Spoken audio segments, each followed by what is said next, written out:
The Galactic Academy's combat training hall buzzed with the nervous energy of first-year cadets, a collection of beings from across known space, who had never imagined they'd be sharing the same air or atmospheric mixture with species they'd only seen in xenobiology textbooks. The facility itself was a marvel of engineering, with artificial gravity generators that could simulate conditions from dozens of worlds, atmospheric processors that maintained breathable environments for oxygen breathers, methane metabolizers, and silicon-based life forms alike. But today, the gravity was set to standard a comfortable 1G that made most species feel at home. Most species, that is, except for the small human girl sitting quietly in the corner, her muscles unconsciously tensing against the alien lightness of it all.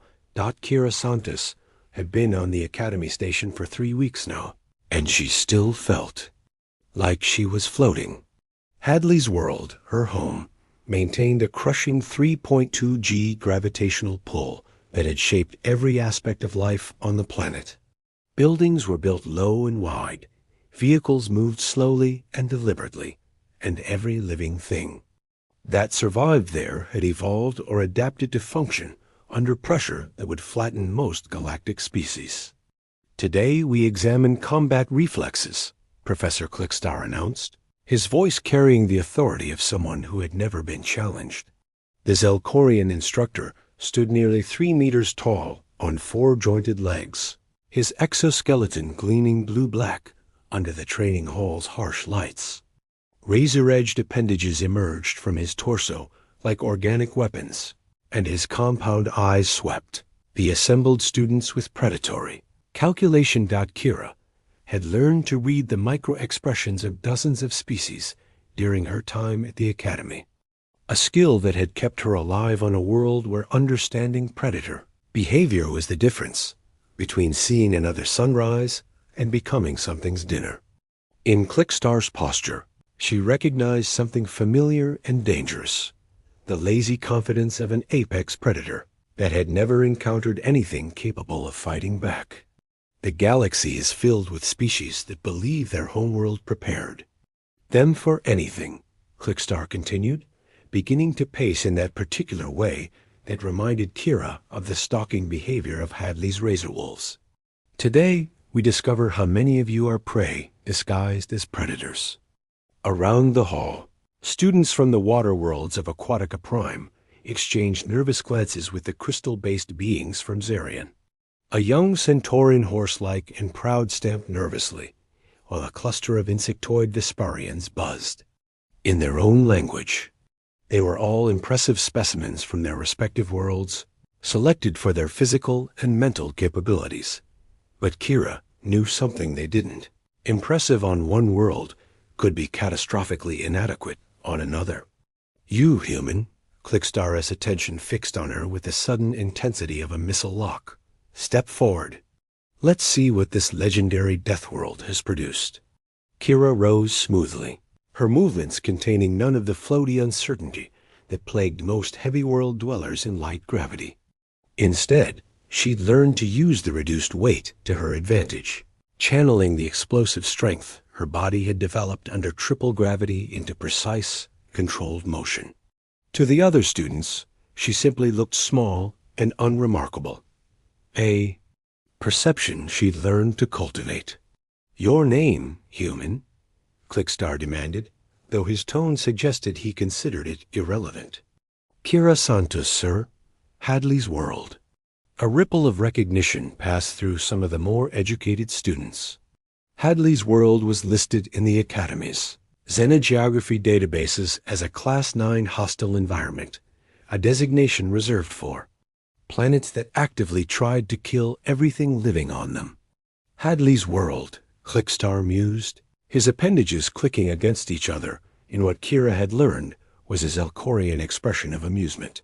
Yes, I've read the reports. Impressive gravity, dangerous fauna, extreme weather patterns.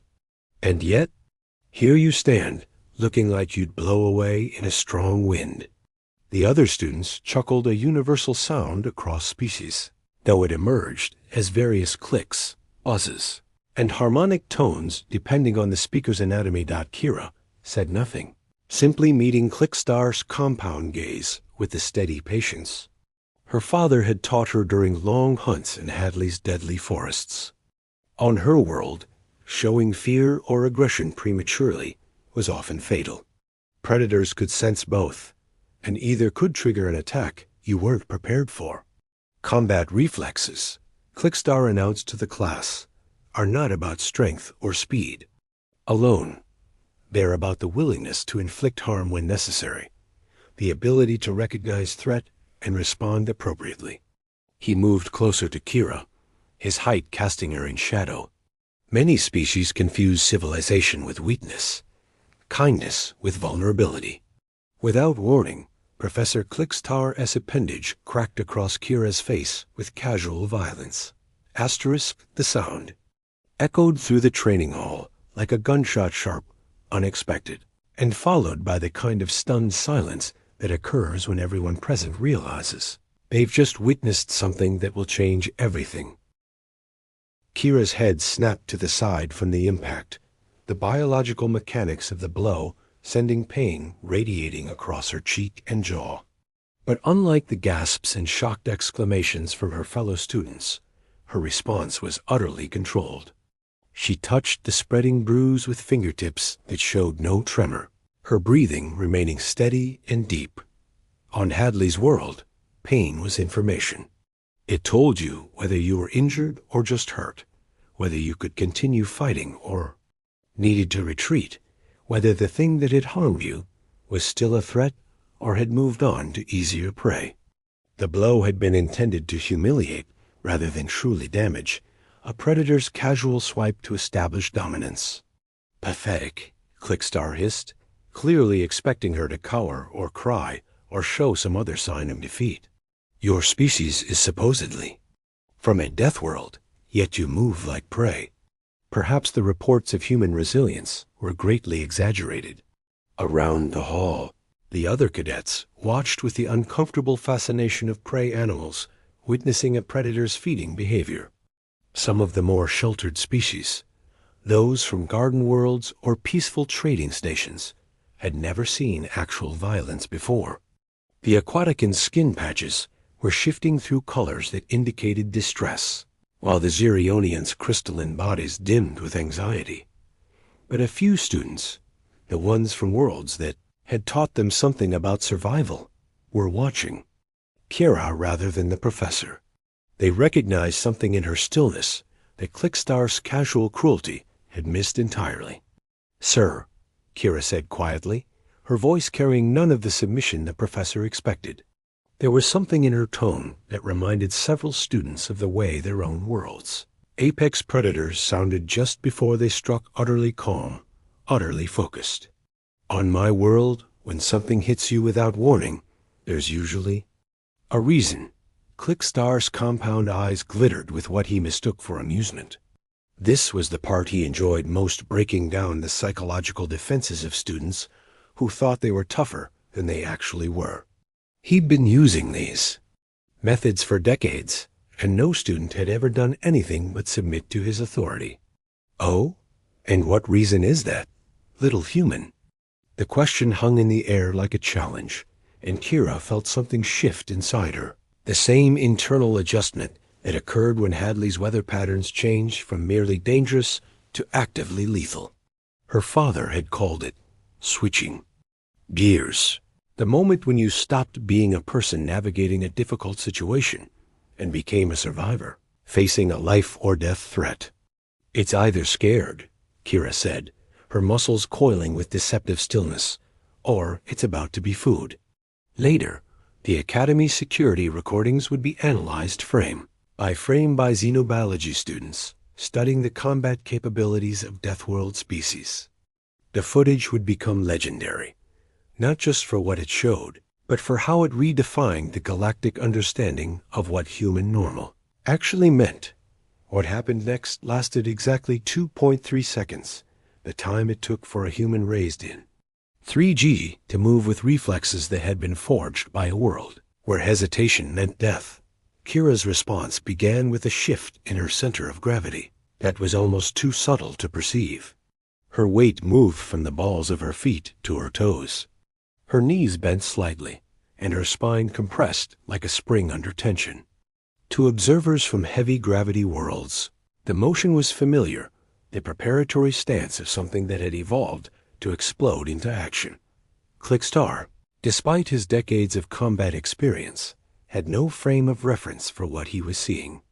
Zelkorians were ambush predators from a world with standard gravity, built for patience and precision rather than explosive movement. His nervous system, evolved for entirely different types of combat, couldn't process the speed of what came. Next, Kira moved like physics, becoming poetry. Her legs, accustomed to pushing against 3 times the resistance, launched her forward with acceleration that seemed to violate the laws of motion. Her small frame, which had appeared fragile moments before, revealed itself to be a concentrated mass of muscle and bone density that had been compressed by years of crushing gravity. Asterisk. The first contact came from her shoulder, striking Clickstar's center mass with enough force to lift his considerable bulk off the ground. The second was her hands, finding nerve clusters in his exoskeleton with the precision of someone who had studied anatomy for survival rather than curiosity. The third was a rotational movement that used his own weight and momentum against him, converting his attempt to regain balance into assistance for her next action dot. By the time Clickstar's confused nervous system registered that he was under attack, he was already unconscious and suspended upside down from the training hall ceiling, his limbs secured with his own equipment in a configuration that would have been impossible for someone without intimate knowledge of Zelkorian anatomy. Other students stared in stunned silence, their minds struggling to process what they'd witnessed. Violence they understood. Combat they could comprehend.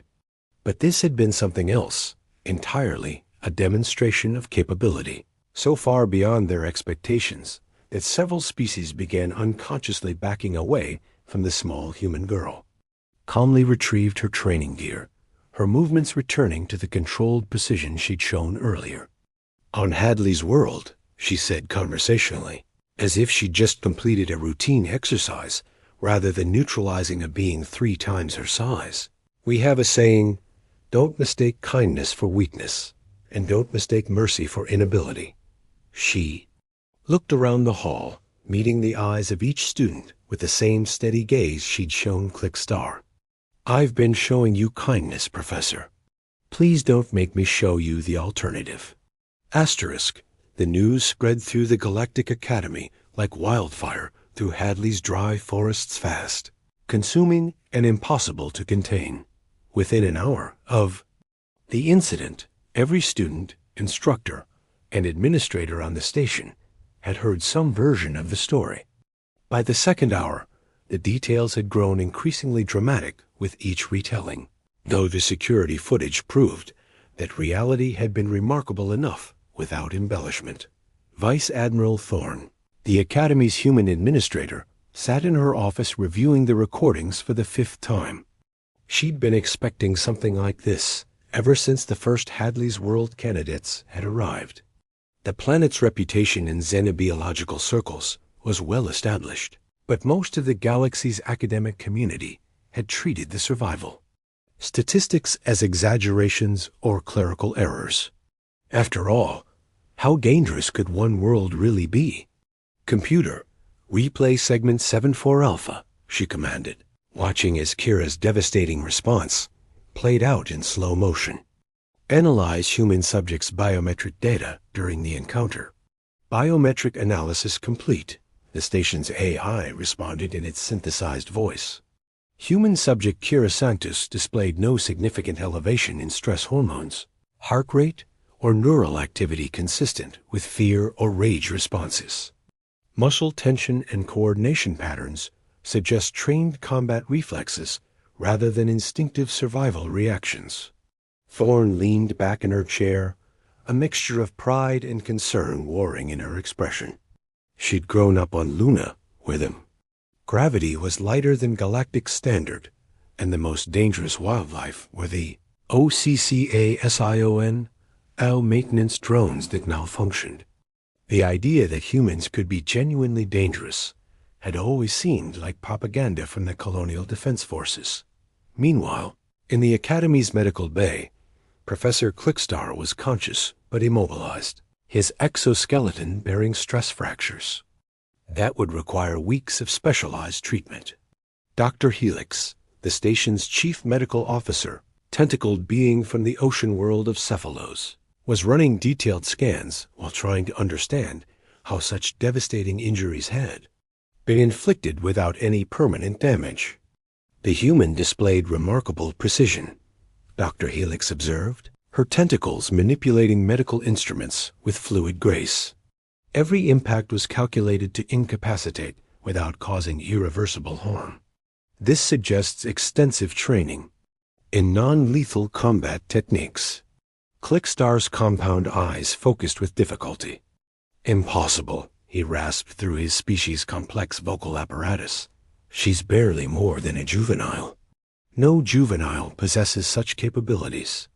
Perhaps, Dr. Helix replied thoughtfully, the error lies in assuming that juvenile means the same thing across all species and environments. In the student quarters, Kira found herself at the center of attention she'd never wanted. Her dormitory, a multi-species habitat designed to accommodate the environmental needs of various beings, had become an impromptu gathering place as students from across the academy came to see the human who had defeated a senior instructor. "Is it true you can break steel with your bare hands?" asked Zephyr, a young avian whose hollow bones and delicate build made him seem fragile as crystal. "Is it true your world has gravity that can crush most species?" inquired Crystalline, one of the Zerionians, her translucent body shifting through colors that indicated curiosity and apprehension. Kira sat on her bed reinforced to handle the bone density of heavy world species and tried to explain something that seemed obvious to her but apparently revolutionary to everyone else. "Hadley's world isn't trying to be dangerous," she said, her voice carrying the patience of someone who'd grown up explaining her world to off-worlders. "It just is what it is. The gravity, the predators, the weather, they're not malicious. They're just there. And if you want to survive, you adapt." But the professor, pressed Nexus, a cybernetic being whose mechanical components allowed him to interface directly with the Academy's databases. He's been an instructor for over 30 standard years. He's trained thousands of students in combat techniques. Kira considered this, then nodded. "I'm sure he has. But training someone to fight and training someone to survive are different things. On Hadley's world, if you make a mistake during training, you don't get a poor grade. You die." The room fell quiet as the implications of that statement settled in. These students had come from worlds where education was a privilege, where making mistakes was part of learning, where the consequences of failure were measured in scores rather than survival. "How many humans are there like you?" asked Torrent, an aquatican whose gills fluttered nervously. "Like me?" Kira seemed genuinely puzzled by the question. "All of them, I suppose. You can't live on Hadley's world and be any other way." The Academy's communication systems were working overtime as news of the incident reached government officials, military commanders, and academic institutions across the galaxy. The human colonies, which had always been considered a minor addition to galactic civilization, suddenly found themselves the subject of intense scrutiny and speculation. On the bridge of the Academy station, Captain Vexstar, no relation to the injured professor, was fielding calls from sector commanders who wanted to know if the human colonies represented a security threat that had been overlooked for decades. The incident appears to be an isolated case of self-defense, Captain Vexstar reported to Admiral Corinth of the Galactic Defense Force. The human student showed no aggressive tendencies beyond responding to physical assault. "Captain," Admiral Corinth's voice carried the weight of someone who had spent decades managing interspecies conflicts. If one human juvenile can defeat a senior combat instructor without apparent effort, what does that suggest about human military capabilities? Captain Vexstar had been wondering the same thing. The Academy's records showed that humans had been attending for nearly a decade, but they'd always been considered average students, competent, but unremarkable. Now he was beginning to suspect that what he'd interpreted as average might have been something else entirely. Perhaps, Admiral, he said carefully, we should consider the possibility that we've been misunderstanding what average means when applied to a species from a Class 9 hostile environment. As the third day after the incident dawned, by station time, it became clear that the event had changed more than just one instructor's lesson plan. Students who had previously ignored or dismissed their human classmates were now watching them with new eyes. Faculty members were reviewing their assumptions about species capabilities. And in the highest levels of galactic government, beings who had never given human colonies a second thought were asking questions that would reshape interspecies relations for generations to come. But for Kira Santos, sitting in her mornings in biology class, the most important change was simpler. For the first time since arriving at the Academy, she noticed that her classmates' chairs were positioned slightly farther away from hers than they had been before. Respect, she'd learned long ago, and fear often looked remarkably similar from the outside. Asterisk. The formal inquiry began exactly 1 week after the incident. Convened in the Academy's primary conference hall, a vast chamber designed to accommodate representatives from dozens of species simultaneously. The space was a marvel of diplomatic engineering with adjustable atmospheric controls, variable gravity fields, and translation matrices that could handle the communication requirements of beings whose languages ranged from harmonic tones to bioluminescent displays. At the center of the chamber sat a curved table where the inquiry panel had assembled. Vice Admiral Thorne representing human interests, Captain Vexstar for Academy Administration, Dr. Helix providing medical expertise, and Professor Talandra from the Galactic Ethics Council to ensure procedural fairness. The diversity of the panel itself human, Zelkorian, Cephalosian, and Etherian represented the Academy's commitment to multi-species cooperation. Kira entered the chamber wearing her formal Academy uniform, the deep blue fabric bearing the insignia of a first-year cadet. To casual observers, she appeared small and insignificant against the grandeur of the setting. But those who had witnessed the incident noticed something different in how she moved, a controlled precision that suggested she was aware of every being in the room and their relative positions. Cadet Santos, Vice Admiral Thorne began, her voice carrying both authority and a hint of protective concern. This inquiry has been convened to examine the events of 7 standard days ago, when you responded to physical assault by Professor Clickstar with what has been characterized as extreme force. Yes, ma'am, Kira replied, her voice steady and respectful. Professor Talandra, whose ethereal form flickered between visible and translucent states, leaned forward. The central question before this panel is whether your response was proportionate to the threat presented, or whether it constituted an excessive use of force that violated Academy regulations. Regarding instructor-student interactions, Captain Vexstar activated a holographic display showing the security footage from multiple angles. Before we proceed, I believe it's important that all panel members review the actual events rather than relying on second-hand reports. The footage played in real-time speed, showing Professor Clickstar's casual strike and Kira's devastating response. Then it played again in slow motion, revealing details that had been missed during the original incident.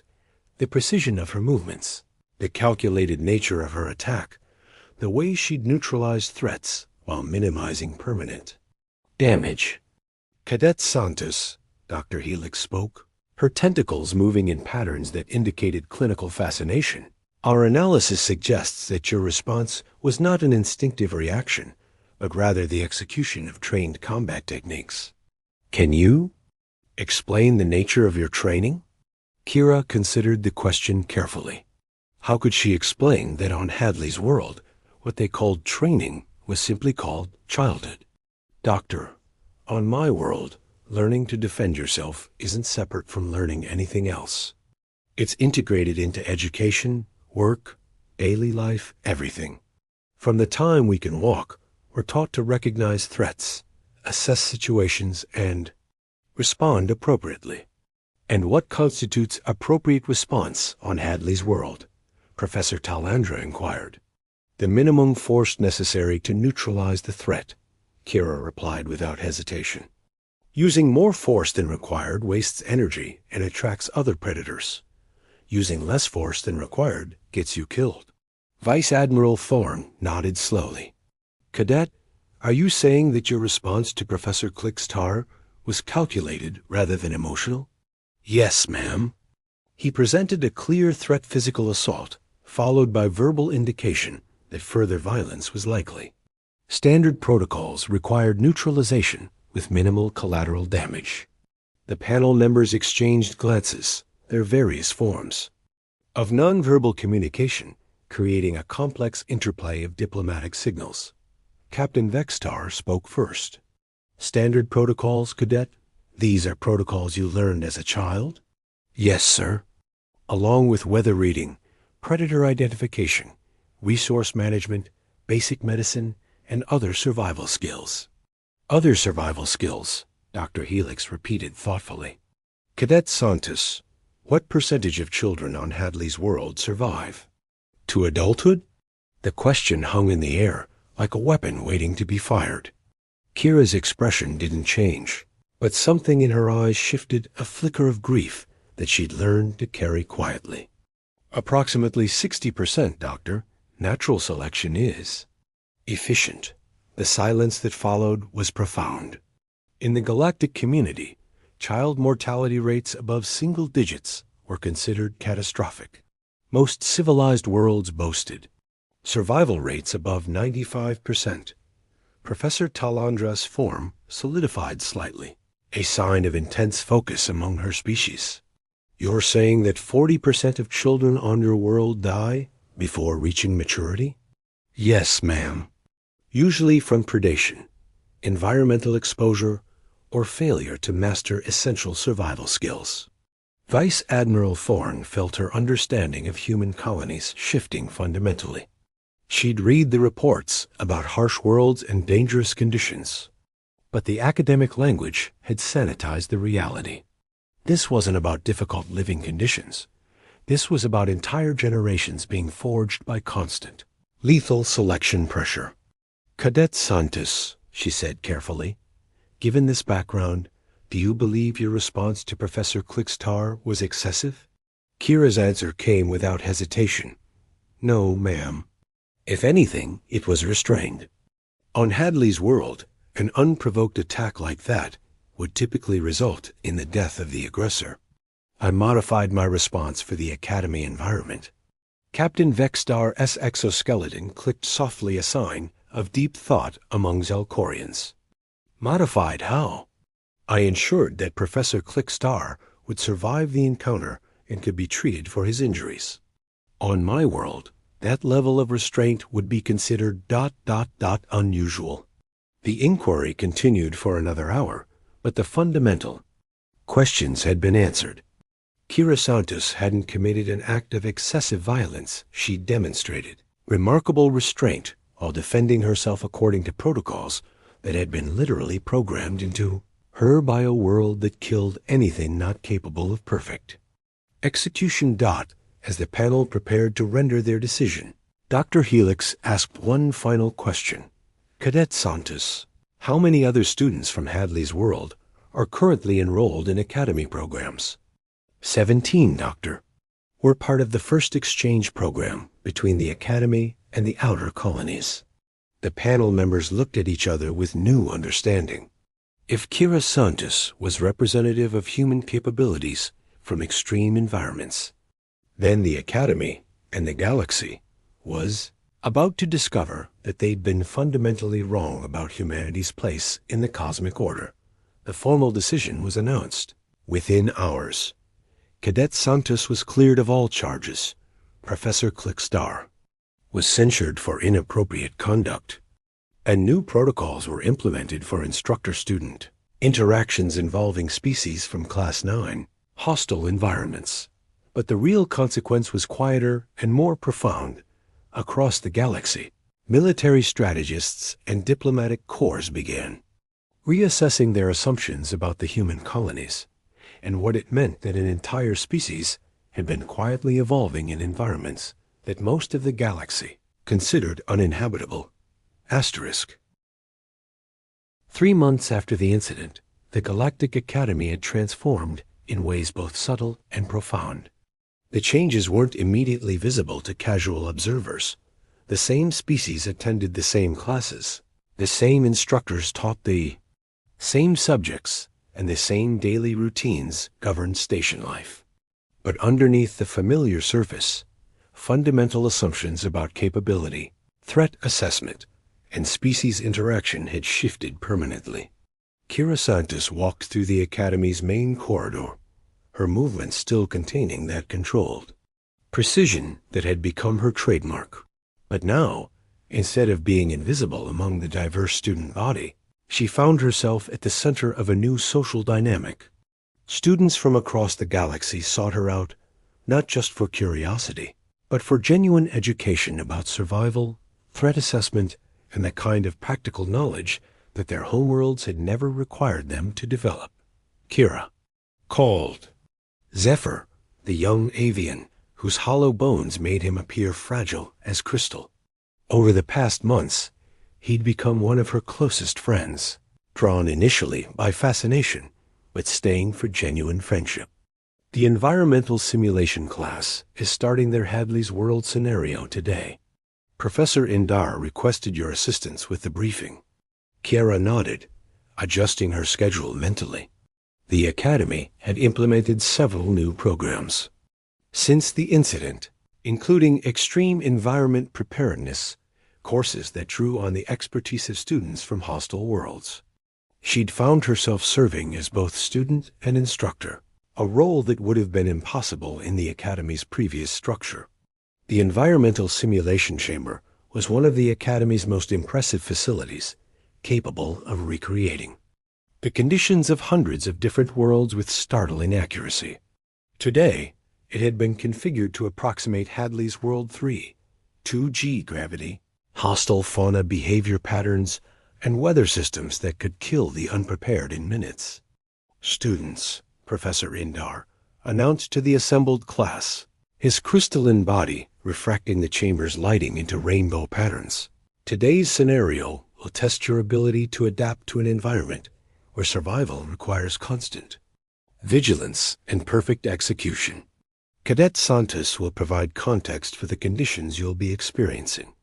Kira looked out at the diverse group of students beings from garden worlds and peaceful trading stations, species that had never encountered genuine physical danger in their daily lives.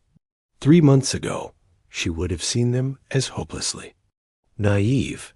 Now, she understood that their innocence was a luxury their worlds had earned through different evolutionary paths. The most important thing to understand about Hadley's World, she began, is that it's not malicious. The gravity, the predators, the weather, they're not trying to hurt you. They're just part of the environment, like air or water. But the difference is that making a mistake with air or water usually gives you time to correct it. On Hadley's World, mistakes are often fatal on the first try. She gestured to the simulation chamber's controls. Today, you'll experience a modified version of our conditions modified, because the full experience would be lethal to most of you without extensive preparation. But even this reduced version will teach you something important about the difference between knowing something intellectually and understanding it viscerally. Over the next hour, Kira watched as her classmates struggled with the reality of an environment that demanded constant attention and perfect execution. Several students from low-gravity worlds couldn't function effectively under the increased Wait. Others, accustomed to peaceful environments, froze when faced with simulated predator encounters that required immediate, decisive action. But the most remarkable thing was how they adapted. Beings who had seemed helpless in the face of physical challenge began developing strategies, cooperation patterns, and resource management techniques that their homeworlds had never required them to learn. They were discovering capabilities they'd never needed to access. Interesting, observed Professor Indar as they watched the students navigate a simulated storm scenario. The Aquaticans are using their fluid dynamics knowledge to predict weather patterns. The Zerionians are calculating structural stress factors to identify safe shelter. They're adapting their existing strengths to new challenges. Kara nodded, remembering her own first months at the academy. That's what intelligence really is, isn't it? Not just processing information, but applying what you know to situations you've never encountered before. In the academy's administrative offices, the changes were more concrete. Vice Admiral Thorne reviewed reports from across the galactic education system, all requesting information about Hadley's world protocols and extreme environment survival techniques. The incident had sparked a galaxy-wide reevaluation of educational standards and preparedness training. Admiral, her aide announced, the Galactic Defense Force has requested permission to establish a formal relationship with the Hadley's world colonial government. They're interested in developing training programs based on natural selection protocols. Thorne nodded, though she felt a familiar mixture of pride and concern. The galaxy was finally recognizing the capabilities that human colonies had been developing for generations, but she worried about the implications of that recognition. History showed that when one species demonstrated unexpected capabilities, the galactic community's response could range from respectful cooperation to preemptive containment. Schedule a meeting with the colonial representatives, she decided, and make sure it's framed as educational cooperation rather than military consultation. As the Academy's first year continued, the student body began to reflect the new understanding of species capabilities. Study groups formed across traditional boundaries, with students from hostile environments sharing survival knowledge, while students from advanced civilizations contributed technological and theoretical expertise. The Academy was becoming what it had always claimed to be a true center of interspecies learning. Kira found herself at the center of these changes, but in a way she'd never expected. Rather than being the dangerous human from the Deathworld, she'd become something more complex, a bridge between different ways of understanding survival, capability, and the relationship between environment and evolution. You know, Zephyr said one evening as they studied together in the Academy's central library, I used to think that coming from a peaceful world made me weak. But watching you adapt to our environment, learning to trust instead of always being ready to fight, accepting help instead of always being self-sufficient, I realized that adaptation goes both ways. Kira looked up from her stellar cartography homework, considering his words. Maybe that's the real lesson, she said thoughtfully. Not that some species are stronger or weaker than others, but that strength itself means different things in different contexts. As she spoke, Professor Clickstar entered the library, his movements still careful due to the injuries he'd sustained months earlier. The interactions between them had evolved from hostility through mutual respect to something, approaching friendship, a recognition that they'd both learned something valuable from their encounter. Cadet Santos, he said, his voice carrying none of its former arrogance, I have a question about the predator behavior patterns you described in yesterday's xenobiology seminar.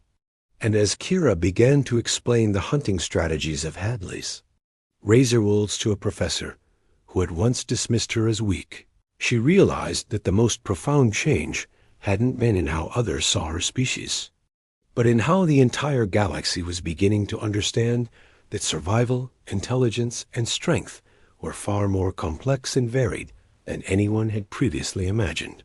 The gravity of consequence, she thought, worked both ways, reshaping not just the target of force, but the entire system in which that force operated. The end asterisk.